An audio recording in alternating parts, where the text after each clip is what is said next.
Som. Amém, amém. Glórias ao nosso Deus. Agora nós daremos sequência à nossa programação com um painel. Nós vamos elaborar, discutir, refletir a partir daquilo que nós já temos ouvido. Então, Cassiano já fica por aqui. Mais uma salva de palmas. Cassiano Luz, senhoras e senhores. Isso. Você está gostando, né? Mas você sabe que eu aprendi com o Zé Bruno, sabe o Zé, né? Do resgate, da comunidade de Casa da Rocha. Deixa eu sentar aqui no meio, Cassiano, que aí eu olho para vocês dois. Pronto. Aí eu já vou chamar o nosso próximo convidado. Tinha um vídeo, acho que foi lá no Sydney, na Target. E aí um vídeo legal, igual esse. Ele subiu, você me lembrou ele. Ele falou assim, gente, é muita vela boa para defunto ruim. Não é? Então um pouco é isso. E eu quero chamar também uma salva de palmas para o pastor Ogálvaro. Pastor Ogálvaro, vem para cá. Eu quero conversar... Meu chefe, tá, gente? Isso. Eu quero conversar com esses irmãos queridos. Mas antes disso, podem sentar, gente. Fiquem muito à vontade. Eu tenho um breve anúncio aqui. Comunicaram para mim. Cadê a mensagem do Joesley? Está aqui. Pessoal, parece que tem 3 carros aqui na farmácia estacionados que estão gerando algum tipo de transtorno para os donos da farmácia, porque eles notaram que vocês não estão na farmácia. Eles devem ter notado isso. É um Honda, tá? Uma HR-V, placa BDG, e aí o resto, quem é o dono já sabe. Um Celta, placa AIU, e um Toyota Etios, placa AYQ. Se os irmãos puderem. Tá bom? Isso, já compra um Red Bull, alguma coisa assim, tá? Fiquem à vontade, você não precisa levantar nesse momento, senão todo mundo vai saber que você usou a farmácia indevidamente. Mas finge que vai no banheiro, daqui uns 2 minutos. Mas eu vou entregar, a hora que levantar, falou, ó, tá indo lá. Isso, não, mas a gente promete que só nós 3 vamos ver. Então, não, tá, eu vou contar para certo. todo mundo. Você vai? Vou. Tá certo. Pessoal, então aqui está o nosso tema, olha só. Os desafios da política e o engajamento público da igreja. Tema leve, né? Tema leve. Nós teremos aí até o meio-dia para essa conversa, 40 minutos de conversa, para a gente poder refletir a partir de tudo que já ouvimos, né? Então, o Ogálvaro já estava conosco ontem, nos trouxe uma reflexão, ouviu o que o Davi falou. Cassiano, por conta de viagem, chegou para participar hoje conosco. A gente vai reverberar algumas coisas que temos ouvido, mas eu gostaria de, antes de começar, identificar e honrar a vida de alguns amigos pastores queridos que estão se fazendo presente aqui, alguns deles inclusive trazendo pessoas da sua comunidade. Eu quero agradecer meu amigo pastor Gustavo Dyer, da Primeira Igreja Batista de Campo Mourão. A gente não precisa de formalidade, mas né, é um irmão querido, é um amigo de longa data. Obrigado, pastor Gustavo. Eu estou vendo o pastor Daniel Torgan, também Igreja Batista. Obrigado, pastor Daniel, pela presença. E meu querido irmão, pastor Toninho, da Igreja Palavras que Curam. Vocês não sabem o quanto vocês nos honram, viu? Prestigiando um evento como esse, que vocês se sintam em casa. Eu não sei se tem mais algum pastor aqui que talvez eu não identifiquei. Levanta a mão. Não? Esses 3 agora nesse primeiro momento. Tá bom. Ogálvaro e Cassiano, eu queria que vocês começassem de modo breve, 5 minutos cada.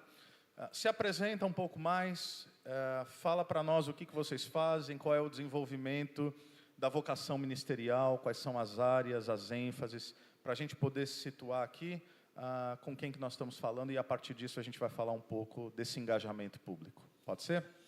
Pode ser. Bom dia, né? Que bom a gente estar aqui, fresquinho, chuva. Fazia tempo que eu não via uma chuva, gente. Coisa boa. Só espero que o meu avião decole. Bom, eu sou de Uberlândia, pastor da igreja chamada Sal da Terra. Contei um pouquinho ontem, casado com a Fabiana, pai do Tiago, da Gabriela e da Elisa, avô da Alícia e da Olívia. Então tem sido um tempo de jornada. Esse ano eu estou fazendo 30 anos de consagração pastoral, mas desde que eu me converti, eu entendi de Deus, né? Então, tudo que o Cassiano falou, dos ministérios, dos dons, né? Tudo que eu estou vivendo hoje, alguém em profecia já tinha falado comigo lá atrás. Então, nós cremos nos dons. O que acontece hoje é que há muita falsificação, né?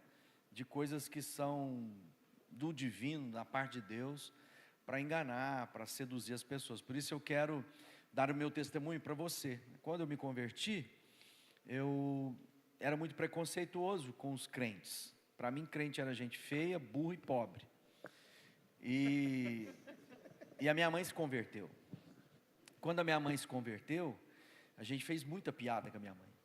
Era a época do Tim Tones, né? do Chicanísio, né? E aí eu fiz uma conversa com Deus, porque eu fui vendo verdade na vida dela. E eu falei com Deus, então se a Bíblia é a tua palavra, eu vou ler a Bíblia, porque eu também não quero que ninguém me manipule, conhecendo e me enganando daquilo que eu desconheço. Então eu quero dizer para você, leia a Bíblia, medita na Bíblia.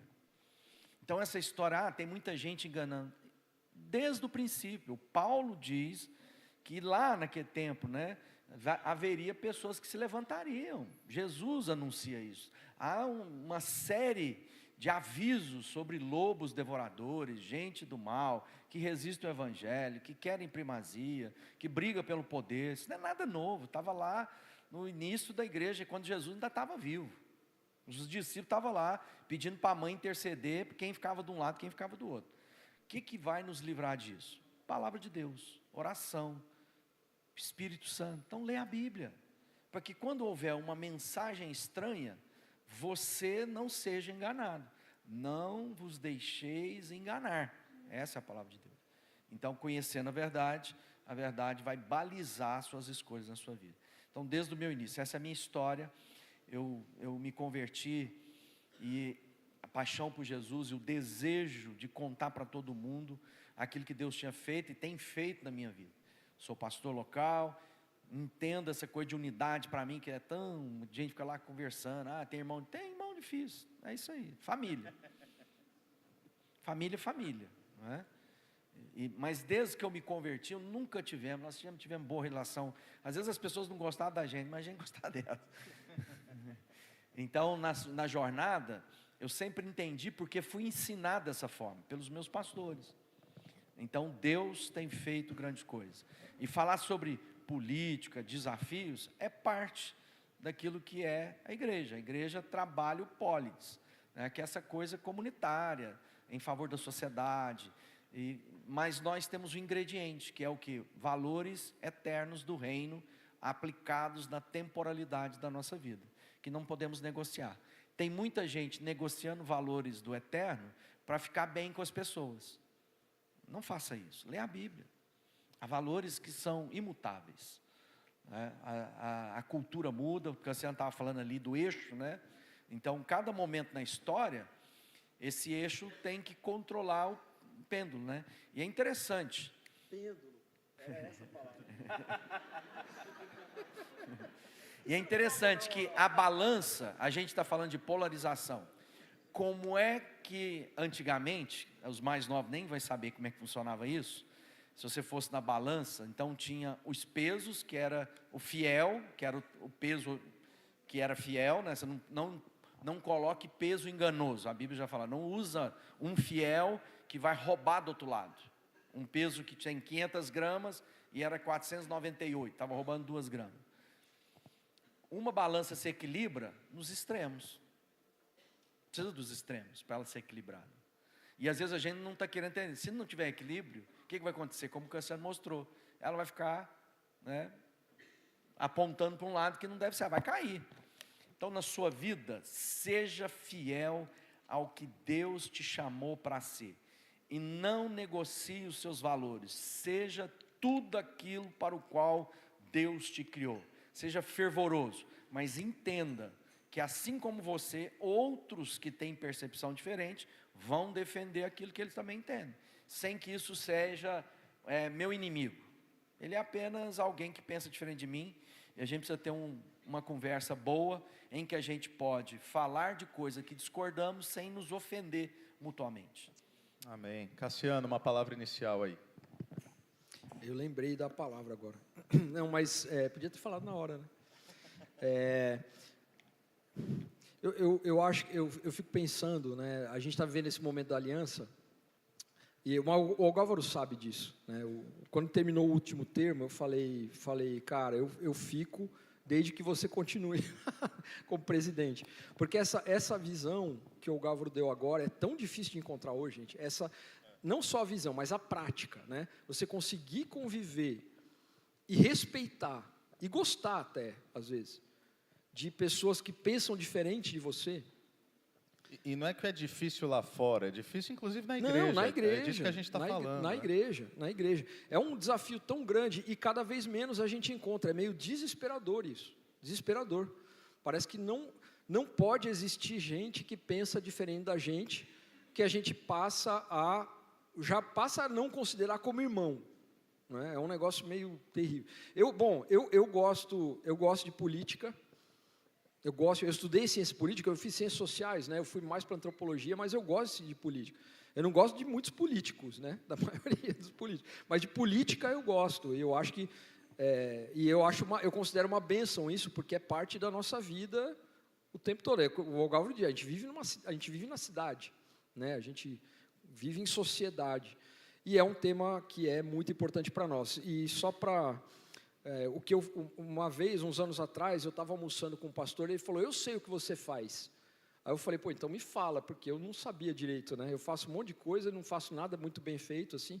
Tem muita gente que tem uma habilidade, né, muito grande, mas eu não tenho nenhuma. Então eu faço um monte de coisa. E o que eu faço de verdade? E aí ele me falou, ele usou esse texto de Efésios 4 que eu citei, e o auxílio de todas as juntas, ele falou, você é isso daí, você é que ajuda nessas ligas, né? Nessas juntas. Então, a minha grande paixão é ver pessoas fazendo o que Deus chamou elas para fazerem. Amém. É isso. Amém. Isso é o que eu faço em todo lugar que eu estou. Então, é assim, é olhar para as pessoas e pensar, Deus tem um chamado para você. E isso eu falo para todo mundo, 100%. Deus tem um chamado para cada um de vocês, cada um de nós, a vocação, que a gente chama de vocação. Vocação e chamado no Novo Testamento são sinônimos. Então Deus tem um chamado para você, e a sua vida vai fazer muito mais sentido se você estiver vivendo no lugar que Deus, que é o que o Álvaro falou, já sabia lá atrás o que eu estava fazendo hoje. E aí você pergunta, por que as coisas parecem ajustadas? Porque eu estou fazendo o que Deus quis que eu fizesse. Então, eu acho que esse é um princípio fundamental para todos nós cristãos, discípulos de Jesus, e é o que eu tento fazer em todo lugar que eu estou. Eu estou lá na tragédia, a gente já teve mais de 900 voluntários nesses 3 meses no campo. Essa é a minha grande paixão, claro, ajudar as pessoas. Vocês vão ver no Instagram lá um monte de gente que a gente ajudou e tal. Tudo isso eu amo, é lindo. Mas o que me enche o coração mesmo é ver cada voluntário, por exemplo, desse fazendo o que Deus mandou ele fazer. Isso daí, para mim, é o principal. Amém. A realidade do Brasil hoje, isso são dados do censo, dados do IBGE, e isso já aumentou com o último censo, mas só para nós termos uma ideia, de 2000 para 2010, o número de evangélicos, ele pulou de 26,2 milhões para 42,3 milhões. Isso em 2010. Já aumentou. A estimativa é que pela primeira vez na história do Brasil, o protestantismo, lógico, nós somos um país majoritariamente cristão, mas o protestantismo supere, em 2031, 2032, o número absoluto de católicos no Brasil. Esse é um novo fenômeno bastante interessante. Nós temos, e aí não é tão representativo no sentido proporcional, mas nós temos hoje eleições de 2024. Eu estava buscando números aqui. Nós temos 4.384 candidaturas assumidamente evangélicas, o que não significa, portanto, que são 4.384 evangélicos concorrendo. Não, mas assumidamente evangélicos, aquela candidatura que vem mesmo com essa ênfase cristã, né? Porque tem muito cristão que não faz uso, seja da sua confissão de fé, enfim. Isso significa que nós temos 1%, se os dados aqui estão corretos, vinculados pelo Poder 360, 1% dos candidatos nas eleições agora em 2024, tá? A minha pergunta é simples: quais os alertas e quais as oportunidades que esse novo fenômeno, esse novo cenário, nos apresenta no engajamento público? O que significa isso na prática? Como é que vocês têm enxergado isso? Bom, primeiro que se nós temos um crescente de pessoas que confessam uma fé, e esse percentual se aplica à população, é natural que em todas as instâncias da vida nós tenhamos essa proporcionalidade. Então nós vamos ter jogador de futebol, tantos por cento vão ser evangélicos, médicos, tantos por cento vão ser evangélicos, porque é parte da sociedade. Pode ser que alguns segmentos nós vamos ter mais pela classe alcançada, econômica, intelectual, enfim. Mas o fato é que é natural. Se a gente for para a Inglaterra, que é um país de confissão protestante, desde sempre, lá vai ser, a maioria são protestantes, como nós tínhamos. Então, isso é um fenômeno normal. O que acontece no Brasil, que a gente está saindo desse romanismo, né, para ir para o protestantismo, e que, como o Brasil, e se a gente for ver como é composta a nossa sociedade, e aí a gente tem gente iletrada, gente simples, gente do campo, gente da cidade, miscigenação étnica. O Brasil é um caldeirão de uma mistura de tudo, né? Nós somos o país talvez mais miscigenado do mundo.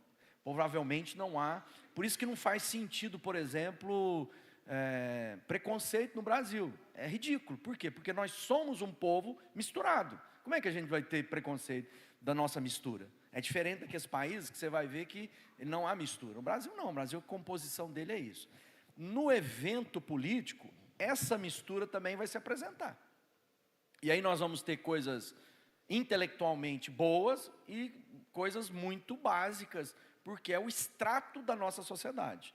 Quando a gente olha para a igreja, da mesma forma. Alguns números da igreja, ou dos que confessam, que são cristãos, evangélicos, protestantes, é positivo. A gente vai ter, às vezes, uma leitura melhor do que a maioria da população.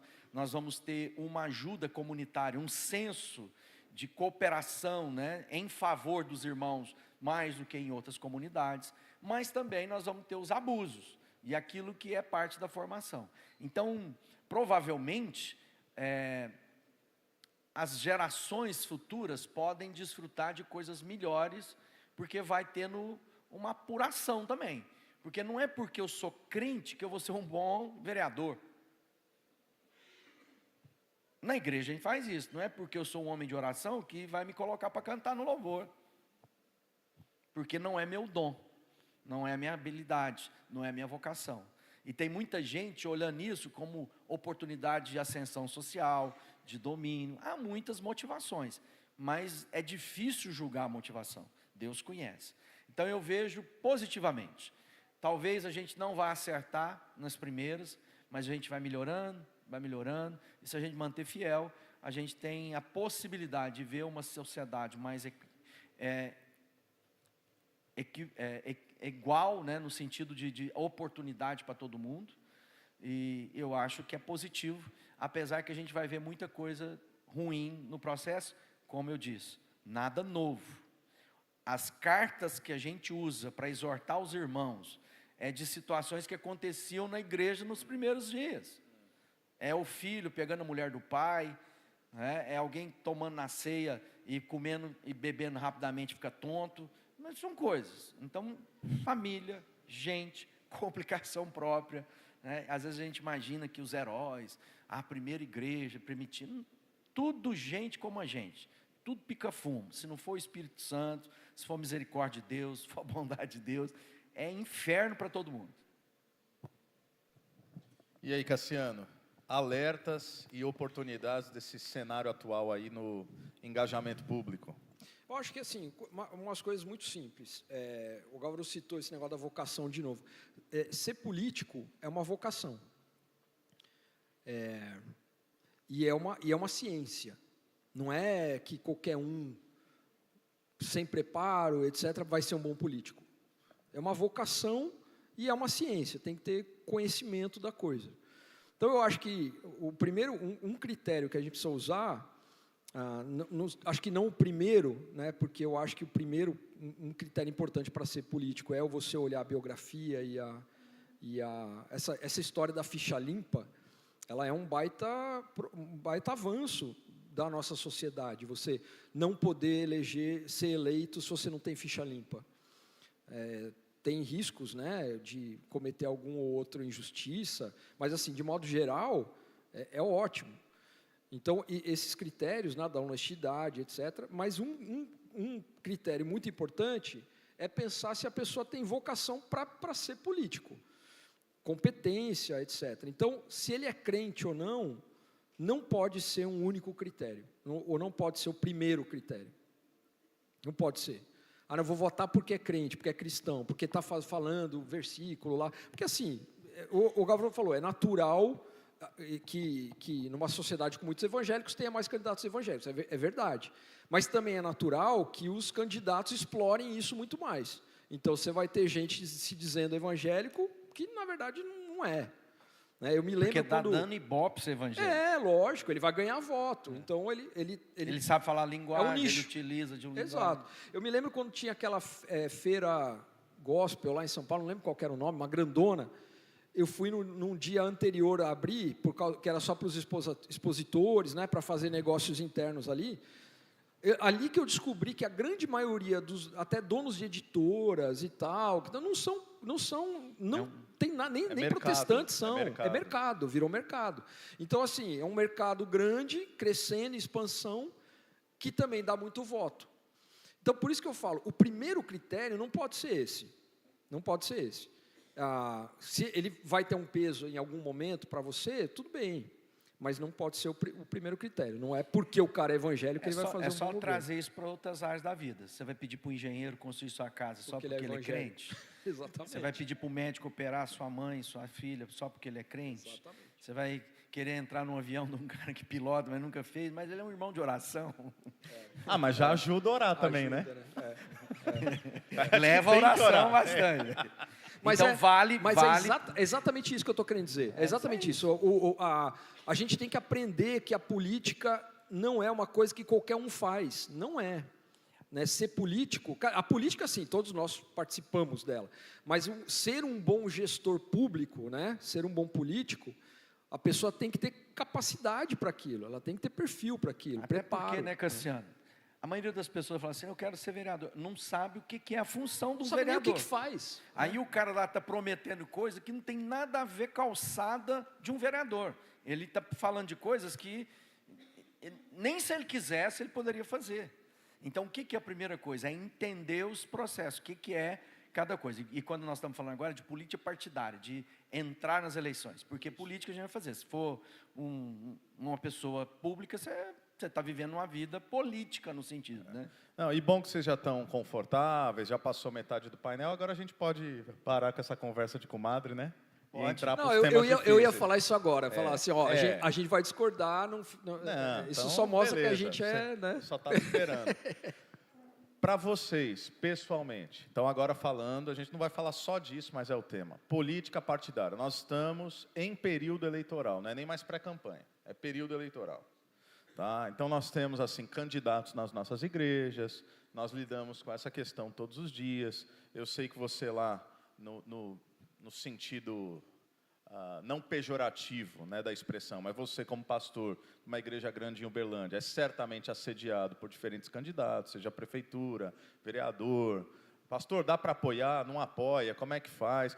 Para você, como é que você está enxergando, Galvão, e depois eu quero ouvir do Cassiano também, o atual cenário, uma vez que o eleitorado evangélico é um eleitorado desejável, qualquer político quer ter o apoio evangélico e sabe que esse pode ser o fiel da balança para poder decidir uma eleição. Como é que você está enxergando o atual cenário da igreja brasileira em relação à política? Tá? Vocês acham que a igreja está amadurecendo? Então, são as dores do crescimento, está discernindo e tal, ou ela está confusa e ela está perdida? Você enxerga mais positivamente ou mais negativamente a relação igreja, política, partidária, relações de poder? Então, aí vai de como eu percebo. As igrejas discordam na teologia. de batismo, de coisas simples, né, sobre uma série de coisas. Então, como não discordar na maneira de influenciar a sociedade? Então, você vai ter algumas igrejas que vão, ou alguns líderes, alguns pastores vão dizer, bom, se nós queremos mudar as leis, nós precisamos colocar pessoas na casa de leis, natural, não é isso? Então, se eu quero fazer uma cidade que tenha preocupação com o meio ambiente, aonde que isso é possível? Fazendo passeata? Não, mudando as leis. Então, o que eu faço? Bom, se nós queremos, então nós temos que ter pessoas lá que pensam como nós pensamos. Democracia é isso. Democracia é o quê? É a eleição da maioria que vai governar sobre quem perdeu. A ideia da maioria prevalece sobre os demais. E aí nós podemos ter ideias muito antagônicas, muito diferentes, né? E temos gente que, sinceramente, estão errados no ponto de vista do outro. Mas são sinceros, eles creem daquela forma. Então eu creio que hoje a igreja tem um papel fundamental. Primeiro, dentro das nossas comunidades, essas pessoas vocacionadas, mas que têm percepções de mundo diferente, ou seja, de como alcançar aquilo que Jesus nos mandou fazer, são, sendo sinceros, são crentes em Senhor Jesus, são pessoas fiéis, são pessoas idôneas, mas que têm percepção diferente. Na história nós vamos ver isso de maneira, né? Então o pastor apresentou, ontem nós tivemos um batista, aí ele olhou para mim, ele não sabia o que eu era, falou, sal da terra, então ele não sabe exatamente o que é sal da terra. Raio que é isso, né? Aí hoje a gente tem outro que agora é Calvary, né? É chique, não é? Cara do Calvary. Mas não é church. É Calvary Chapel. Chapel, Então eu penso que, eu vejo sempre positivamente, mas que muitas dores, e a gente vai ter que ter estômago para lidar dentro das nossas comunidades, candidatos divergentes, mas que são irmãos genuínos e sinceros. Agora, qual é o nosso papel? Discernir aquilo que o Cassiano disse. Pessoas que estão se aproveitando do ambiente de confiança, de um público que se reúne toda semana, então isso influencia, nós estamos reunidos, mas que não é nada novo, porque os sindicatos fazem isso, os clubes de serviços fazem isso, as associações de médicos, de advogados, todo mundo se mobiliza, porque a democracia fala a respeito de um grupo se mobilizar para influenciar a sociedade de acordo com o seu pensamento. Então o que nós temos que fazer? Bom, nós vamos escolher, eleger um candidato? Muitas igrejas vão fazer. Meu candidato é o Diego, e está aqui o meu testemunho, e todo mundo vota, mas o meu é dele. Isso influencia, porque muita gente vai dizer assim, eu não conheço o Diego, mas o pastor disse que ele é bom, então como eu não quero pensar sobre isso, eu vou na do pastor.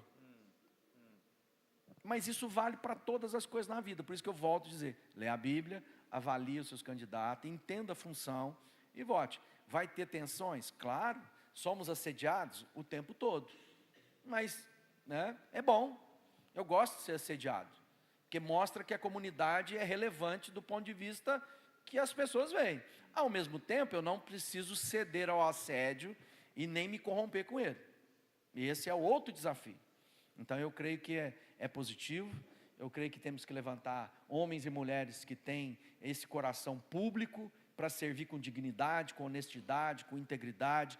Muitas leis e muito avanço que nós temos é por causa dos irmãos que estão lá trabalhando dentro desse ambiente que é muito difícil, envolve muito dinheiro, muito poder, muita negociata, muita artimanha, muita cilada, que precisa de gente sábio, mas que na Bíblia mostra muitas pessoas que navegaram nisso sem se corromper. E aí, Cassiano, tua leitura da Igreja Evangélica Brasileira 2024, nós estamos amadurecendo isso nos geradores, como um adolescente que está descobrindo algumas realidades. Você está otimista igual ao Gálvaro?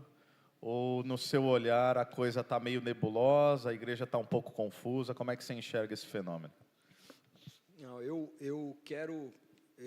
acho essa postura, né, essa forma do Gálvaro entender muito eu gosto muito disso, e admiro muito o jeito como ele se relaciona, porque eu vejo, né, o Galvão se relaciona com todas as pessoas, às vezes eu até fico meio, falo, cara, tem certeza que você vai, mas ele vai, ele é Você viu o que ele sincero. está preparando, né? Ele está falando assim, eu Mas acho muito bonito, mas eu discordo. Mas Vai. o otimismo eu não tenho mesmo, assim, eu não,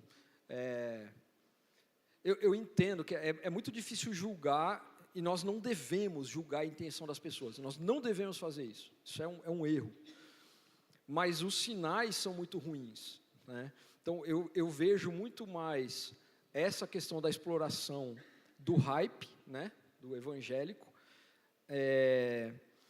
e o que eu vejo crescendo muito é uma postura oposta a essa que o Galvão está falando, essa dificuldade, assim, me parece que o processo político está nos separando cada vez mais. Ele está cada vez mais promovendo esse indivíduo intolerante na igreja que não consegue fazer isso daí, que não consegue entender que as pessoas podem pensar diferente de você. Eu sempre falo, a gente tem discordâncias teológicas, né, como o Galvão falou, muitas, a igreja e tal. Aí eu pego exemplos de pessoas que foram muito influentes professores meus, né, muito influentes na minha formação, e gente como o Dr. Shed, né, que morreu numa idade bem avançada, já mais de 90 anos, fiel a vida inteira, teve um testemunho de vida bonito, piedoso, e assim, lia a Bíblia na língua original como se estivesse lendo na sua própria língua. Então assim, profundo conhecedor da Bíblia. Aí você pega 2 ou 3 dessas pessoas, e eles morreram discordando um do outro, em visões teológicas. E a gente tem a ilusão de que é possível todo mundo entender da mesma maneira, e concordar da mesma maneira, e fica indignado porque a pessoa tem uma posição teológica diferente da que eu tenho, ou tem uma posição política diferente da que eu tenho. Gente, não vai acontecer, não vai pensar todo mundo igual, e não é todo mundo que pensa diferente de mim, que é um salafrário, né? Não é assim que funciona. A gente precisa aprender a conviver na diferença. Então, assim, eu falo que eu não sou muito otimista em relação a isso, a perceber que não só esse fenômeno da intolerância ele cresce, como ele passa a ser valorizado. É bonito você ser intolerante.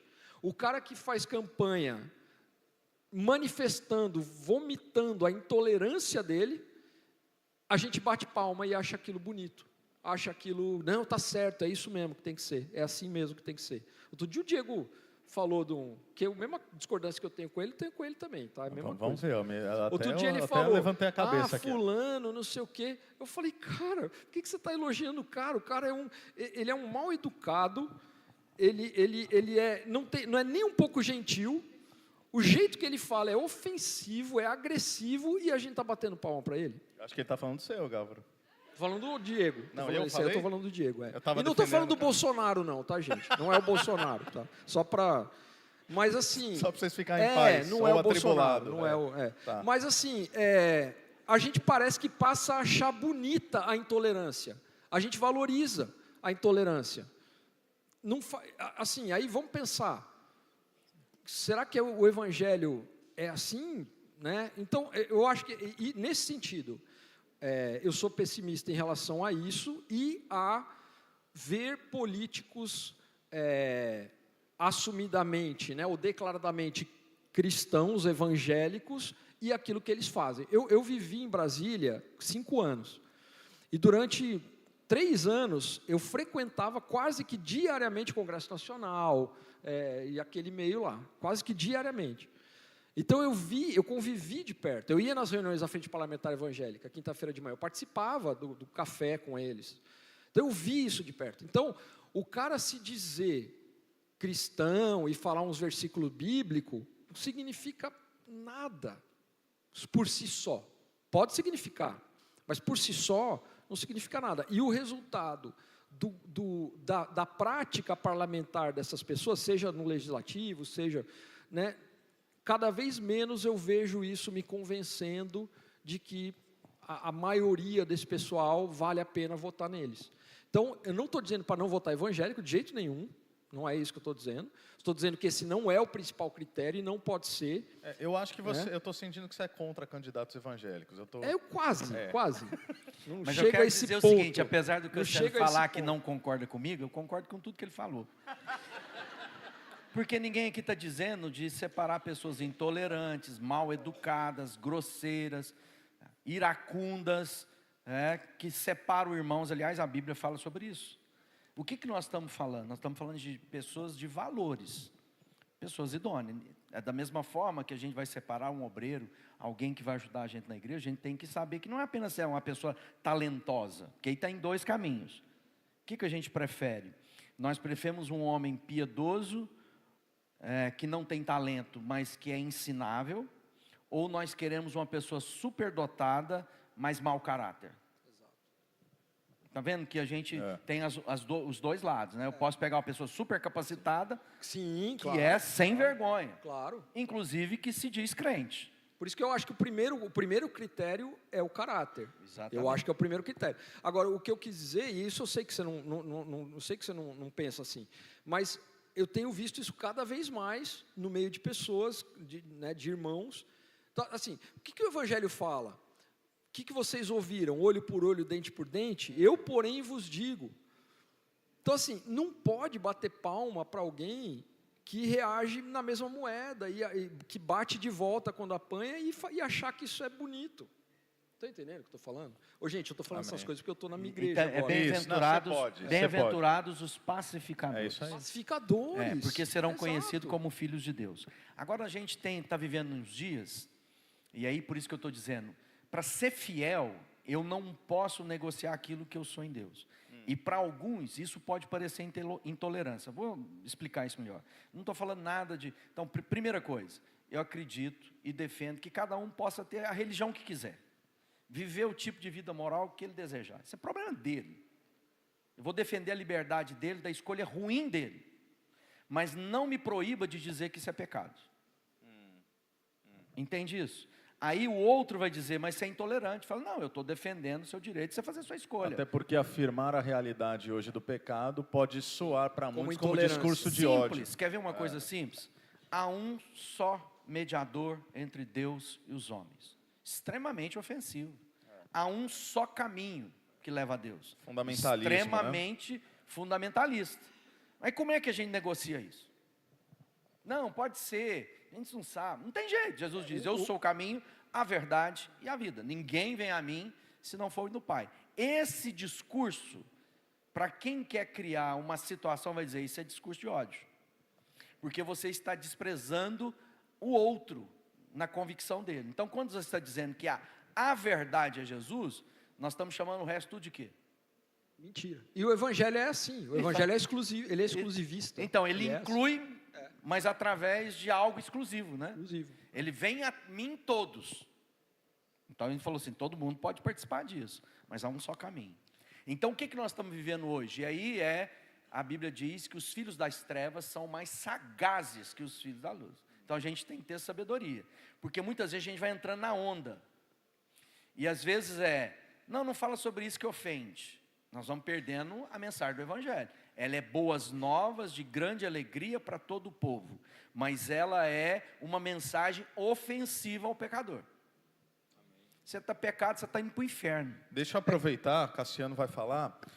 A gente já está caminhando para o encerramento. Eu queria que vocês trouxessem um referencial. Você queria que a gente brigasse, né? Você estava doido para ver se a gente fosse exposto. Não, aqui. mas eu senti que eu consegui começar esse processo. Mas aí eu vou ter que terminar antes de ficar bom. Mas a verdade é que, acho que foi o Niebuhr, no Cristo e Cultura, ele tratava os diferentes momentos da igreja no seu engajamento público, agora não só político, tá? Em todas as esferas, ele tratava como estações, a qual ele chamava de verão, né? Primavera, verão, outono e inverno. Eu queria que rapidamente vocês pontuassem aqui para nós, pouquíssimos minutos. Que estação vocês acham que a igreja ela está, entendendo o verão como esse momento assim de plenitude, de influência positiva, tá?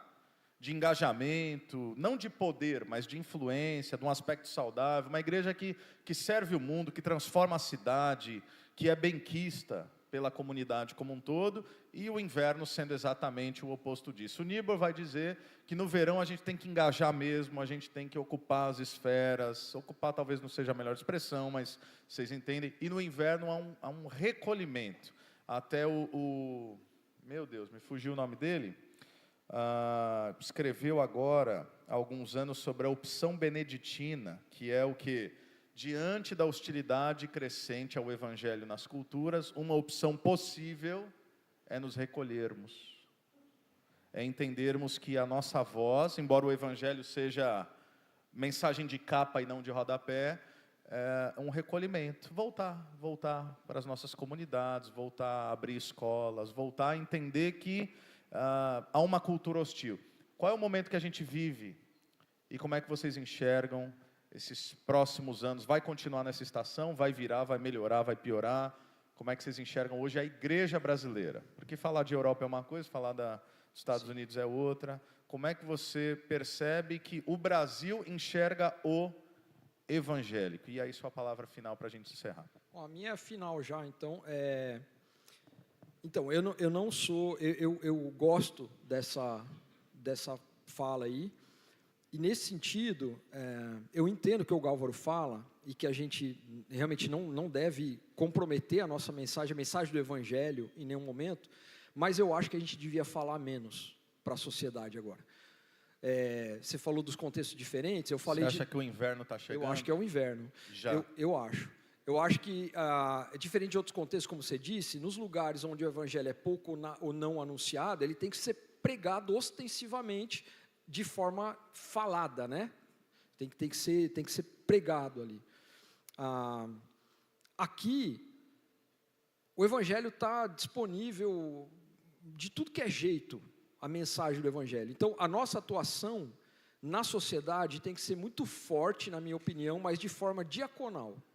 Não com pregação ostensiva. Uma igreja que serve. Uma igreja que serve. E que ela se torna atrativa, não pelo que ela fica falando, mas pelo que ela é de verdade. Então, para mim, a gente está numa fase ainda em que a apologética, que é a defesa da fé, ela é muito valorizada.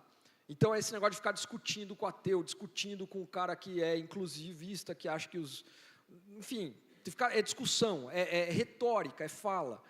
E isso, para mim, não produz absolutamente nada de bom. Só produz mais inimizade, mais hostilidade para com os cristãos. Então, eu acho que é hora da gente parar de falar.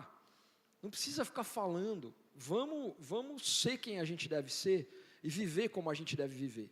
E a nossa influência tem que crescer na sociedade, mas não com essa fala ostensiva. Ela tem que crescer muito mais na nossa identidade e na diaconia, no serviço. O nosso serviço, aquilo que a gente ser atrativo para as pessoas de fora e não ser o contrário, repulsivo.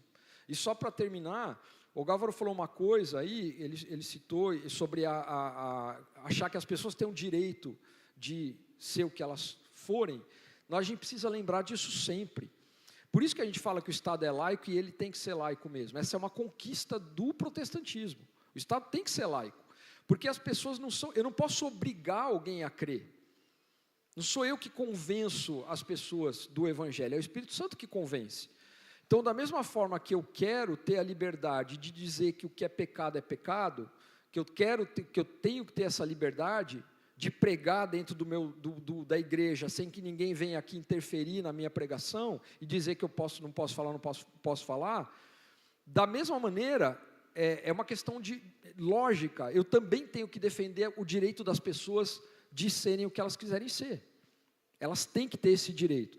E o nosso testemunho, e a força do nosso testemunho, da presença do Espírito Santo em nós, ela vai ser atrativa. Eu não estou dizendo que a gente não deve pregar. A gente deve pregar, a gente deve falar de Jesus.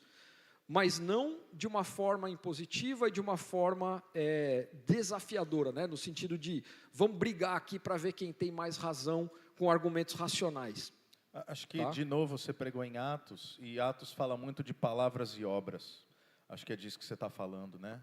Não apenas de uma proclamação, de uma retórica vazia, mas de um serviço que materializa uma fé e que é impossível de ser ignorado. Acho que Jesus, em Mateus 5, vai falar dessa cidade sobre o monte, não é? Essa cidade luminosa que serve como um farol, um referencial, e que você pode até não entender tudo olhando de fora, mas não tem como ignorar a luz que emerge a partir dela. Sabe, Diego, só uma frase, sabe o que mais eu tenho experimentado nessas emergências? A gente não chega falando, por exemplo, e isso é uma regra que o voluntário tem que assinar. Ele não pode condicionar, por exemplo, a entrega de uma cesta básica, a pessoa tem que fazer uma oração comigo, eu tenho que levar uma Bíblia. Não pode. Isso é proselitismo, não pode fazer isso. Agora, é muito interessante que a gente anda com o colete escrito Aliança Evangélica no peito. Todo mundo está escrito. Então eu não preciso falar, o cara está vendo a minha postura, o que eu estou fazendo, ele sabe que eu sou evangélico. Em algum momento, agora a gente está nesse momento no Rio Grande do Sul. Hoje, se eu quiser fazer culto, falar de Jesus, eu posso fazer o que quiser no meio do abrigo. Inclusive, porque a gente conquistou esse direito. Inclusive, se os verdinhos quiserem se candidatar, ganha fácil. A gente ganha a cidade, cara. Prefeito, vereador, todo mundo. Os verdinhos, para quem não sabe, são os coletes. É verdinho? Amarelinhos que eles chamam? Os verdinhos. Diz que é verdinho, né? Ele é daltônico, eu quero os amarelinhos. Ele acha que é amarelinho? É. Não, é não, verde. mas eu já, tá bom, eu falo que é verde. É verde fluorescente, é verde caneta Neon. marca-texto. Ô Gálvaro, que estação a gente está? Palavra final, nota de esperança para a gente encerrar esse momento. Então, quando a gente define uma coisa assim para todo mundo, é muito difícil. Dentro das nossas congregações, nós temos outono, inverno, verão, próprio de cada um, não é isso? Alguém que está chegando, apaixonado, alguém que está florescendo, alguém que está na época assim, que enfrentou os embates. Então, falar da igreja no Brasil é muito amplo.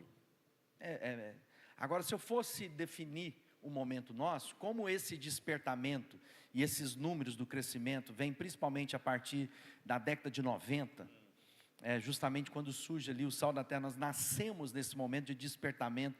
Às vezes fala, está tendo um reavivamento. Não, no Brasil é um avivamento, porque não teve um avivamento anterior, né? Então, antes disso, se você pegar os protestantes, não podia enterrar seus mortos nos cemitérios católicos. Havia muito preconceito, gente de gueto mesmo. Vem em 1990, começa o crescimento, novas comunidades, despertamento, restauração do louvor, um crescimento de gente que agora não é mais o extrato mais baixo da sociedade, nós estamos vendo agora alcançando universitários, alcançando os empresários. É uma nova fase.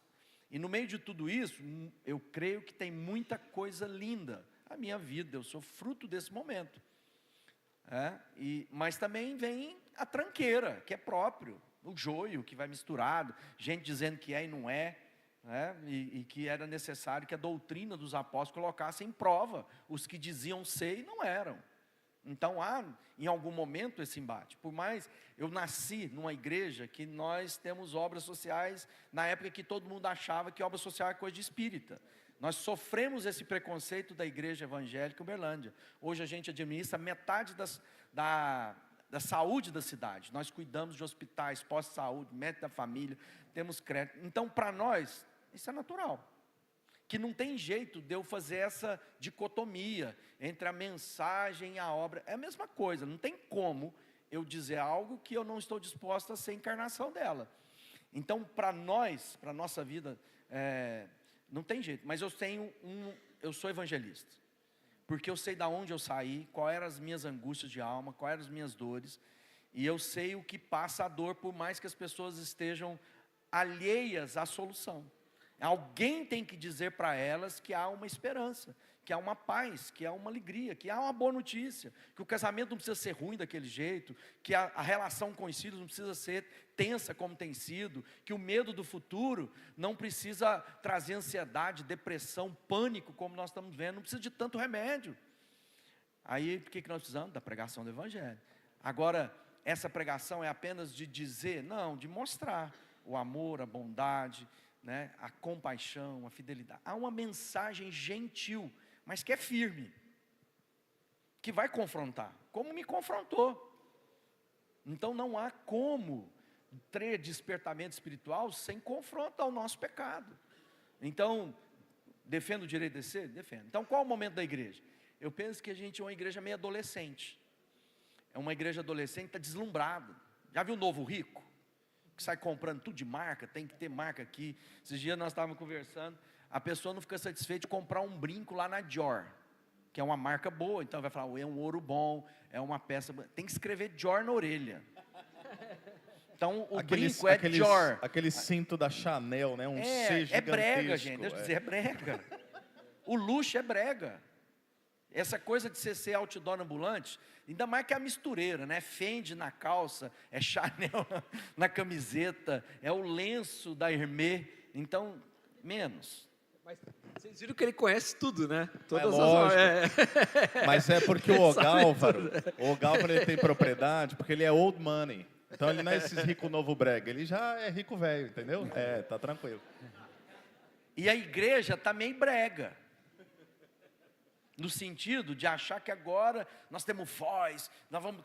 E até o que a senhora está falando da palavra ofensiva, é porque na tentativa de expressarmos, nós estamos nos expressando mal. Vamos ganhar a cidade. Não, vamos servir a cidade. Vamos conquistar, né? Algumas palavras tomaram, no momento atual da cultura, elas precisam ser melhor colocadas. Então, nós queremos servir na vida pública? Claro. Queremos ser parceiro do governo? Claro. Por que nós estamos fazendo isso? Porque nós queremos ter o nosso nome, ter mais dinheiro? Não, porque isso é o chamado. Aí uma pessoa perguntou, por que vocês estão nessa coisa? Está lá a confusão na cidade, a gente apanha muito. Esses dias morreu uma moça na frente da nosso hospital lá, e só que é protocolo, não tinha o que fazer, o protocolo diz que tem que ser desse jeito. Entende? Tem coisas que aí a gente apanha da cidade. Ao mesmo tempo, muita gente sai em defesa, porque a história fala da integridade, da lealdade à cidade. Já fomos parceiros da cidade com o PT governando, com o PP governando, com o PMDB governando, porque nosso papel não é com o governo momentâneo, apesar de ter que passar por ele num determinado momento. Nosso papel é trabalhar pela cidade. Então isso envolve o quê? Integridade, dignidade, isso envolve cair na simpatia de todo o povo, que é assim que Deus acrescenta. Ao mesmo tempo, vai ouvir no púlpito que é pecado, adultério é pecado, mentira é pecado. Deus criou homem e mulher, fora disso é pecado. Então as pessoas são bem-vindas lá na igreja. E tem umas que eu fico surpreso delas voltarem no domingo seguinte, porque vão ouvir o quê? Uma mensagem que para muitos é ofensiva. Mas ao mesmo tempo eu vou dizer, Deus te ama, Deus cuida de você, Deus é bom, Deus te entende, Deus te conhece, Deus te acolhe, porque é isso que Deus é. Vinde a mim todos que estão cansados, sobrecarregados, eu vou os aliviar. É isso que Jesus diz. Eu amei, como eu ministrei ontem. Tem muita gente preconceituosa, vai na casa da tia, fica falando da Cidinha que está lá, né?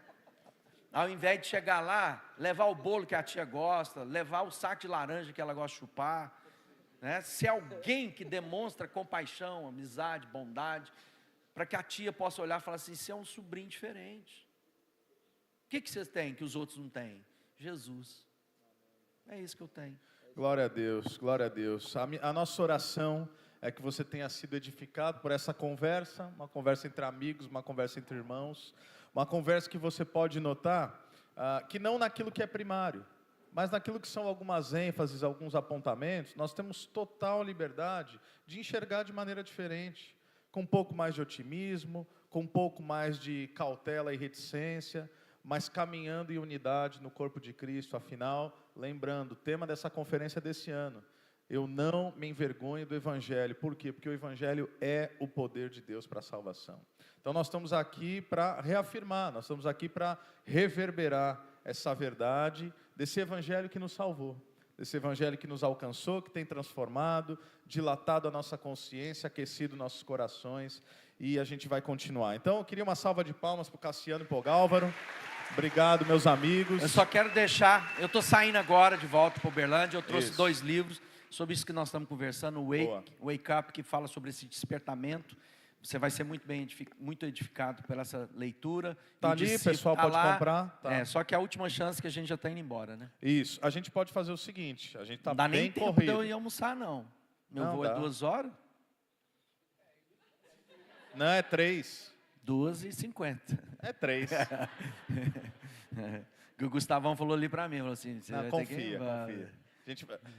A gente pode deixar aqui, a gente vai sair correndo e aí a gente volta para pegar os mesmo. livros. Correndo, tá? Eu queria convidar você a ficar de pé. Nós precisaremos... Oh, presta atenção, fala. eu sei que os outros preletores não vêm, mas não tenta me deixar por aqui não. Viu? Não, eu vou fazer você perder o voo. Pô, já tá... Não, eu tô tranquilo aqui.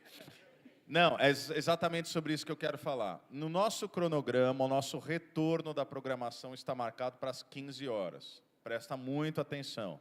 Nós vamos jogar, porque eu estou aqui, eu estou conversando com eles, estou monitorando no celular, estou falando com a equipe, estou vendo o aeroporto. Então, assim, nós vamos voltar pontualmente. Vamos começar às 16 horas, não às 15, às 16 horas. Nós vamos esticar a programação em 1 hora e, com a graça de Deus, isso nos dará tempo dos nossos preletores chegarem e dar sequência na programação. Apenas, ao invés de terminar assim, 7 e pouquinho, a gente vai terminar às 8, e eu acho que ninguém vai ter problema com isso, desde que a gente mantenha a programação. Então, repetindo, não voltaremos às 15, mas eu peço que em ponto, tá? Você tem 4 horas aí quase, pontualmente, você esteja aqui, porque nós vamos começar às 16 horas a programação e segue com a nossa conferência Help, tá bom? Deixa eu orar por vocês e com vocês. Senhor Deus, nós te louvamos pela tua graça, pela tua misericórdia sobre as nossas vidas. Obrigado por essa manhã, por tudo que temos vivido desde quinta-feira. Que o Senhor abençoe a vida da Jacira, a vida do Igor, esses irmãos que estão agora dentro de um avião, esperando uma sinalização para que eles possam partir de São Paulo, aterrissar em Maringá e que eles possam fazer isso e chegar com segurança em Campo Mourão, para participar da nossa conferência, para colaborar com tudo aquilo que o Senhor já tem feito. Nós te agradecemos, pedimos pelo almoço agora, a refeição dos irmãos, todos aqueles que irão para suas casas ou diferentes lugares. Nós oramos no nome de Jesus. Amém.